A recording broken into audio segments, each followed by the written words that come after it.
जय श्री राम मित्रों, दिव्य ज्योतिष के इस ज्ञान रूपी चैनल पर आप सभी ज्योतिष प्रेमी मित्रों का मैं हार्दिक स्वागत करता हूं। मित्रों, आज का हमारा विषय है विष कन्या योग पत्रिका में। हाँ मित्रों, आज के वीडियो में हम बात करेंगे कि किसी भी कन्या की कुंडली में यदि विष कन्या योग का निर्माण होता है तो उस कन्या को किस प्रकार से कष्ट प्राप्त होता है और इस योग के उस कन्या के जीवन पर और वैवाहिक जीवन पर क्या क्या प्रभाव होते हैं, इन सब बातों का जिक्र मैं आज के वीडियो में करूंगा। और आपसे मेरा यह निवेदन है कि आप यह वीडियो पूरा देखें, शुरू से लेकर अंत तक, काट पीट के ना देखें, तभी आपको ज्योतिष के इस ज्ञान के रहस्यों की जानकारी प्राप्त होगी। तो मित्रों, आइए बात करते हैं आज पत्रिका में विष कन्या योग के बारे में, और इसी विषय पर आज के कार्यक्रम में आपको जानकारी दूंगा। मित्रों, स्त्रियों की कुंडली में एक बनने वाला सबसे घातक योग है, जिसको कि हम वैदिक ज्योतिष में विष कन्या नामक योग से हम जानते हैं।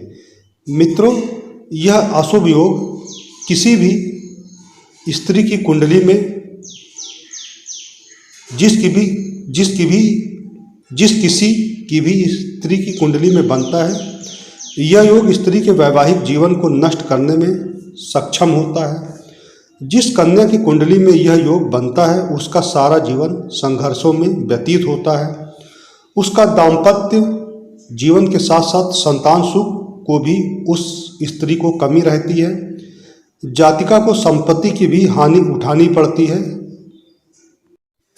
विष कन्या योग से पीड़ित जातिका के संपर्क में जो भी लोग आते हैं उनका जीवन अस्त व्यस्त हो जाता है और दुर्भाग्य उनको समेट लेता है। जातिका अपने माता पिता भाई बहन के साथ साथ ससुराल वालों के लिए भी कष्टकारी होती है।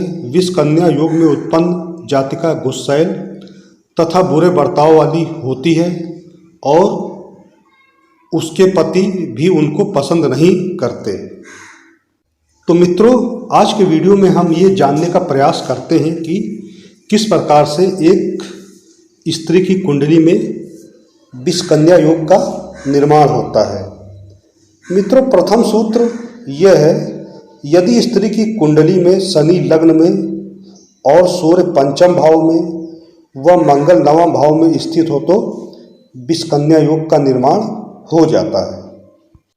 अगर कन्या की पत्रिका में लग्न व केंद्र में पाप ग्रह हों व समस्त शुभ ग्रह शत्रु क्षेत्री या षष्ठ अष्टम व द्वादश स्थानों में हो तो विष कन्या योग बन जाता है।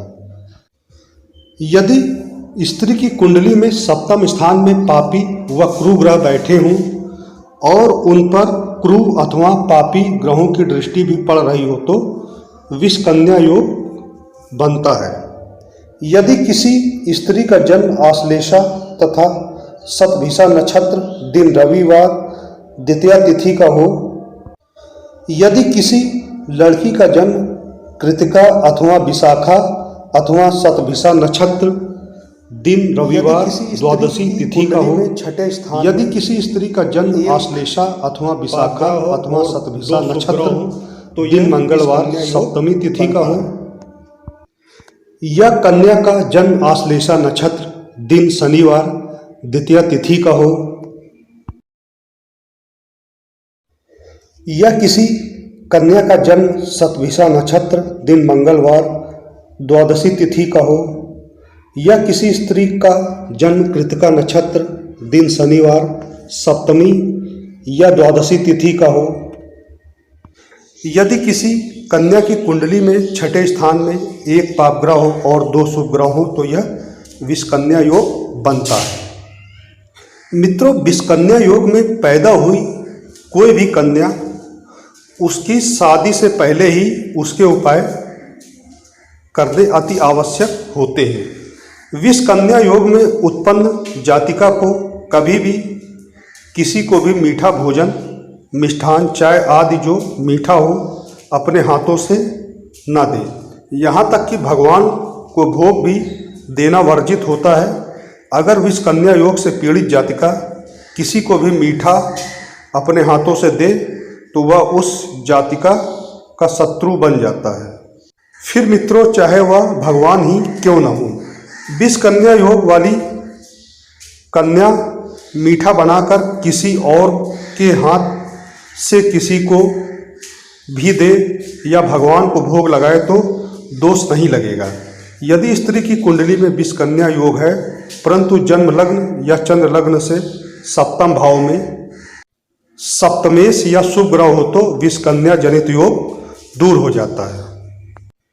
मित्रों यदि सप्तमेश शुभ स्थिति में हो और सप्तम भाव गुरु से दृष्टि हो सप्तम भाव पर तो विष कन्या योग दूर होता है, परंतु विष कन्या योग में उत्पन्न कन्या की शांति कराना बहुत ही आवश्यक है। ये समझ लीजिए मित्रों कि इस योग की शांति कराना बहुत ही परम आवश्यक है कन्या की आयु तथा वैवाहिक जीवन के लिए। इस योग का शांति बहुत ही आवश्यक है। तो मित्रों आज के वीडियो में हमने विष कन्या योग से संबंधित कुछ बुरे और अशुभ योगों के बारे में चर्चा की। मैं आशा करता हूँ कि आज का ये वीडियो आपको अवश्य पसंद आया होगा और इसी के साथ ही मित्रों अगले वीडियो में हम बात करेंगे किसी अन्य शुभ योगों अथवा पत्रिका में बनने वाले अशुभ योगों पर। तब तक के लिए मित्रों जय श्री राम।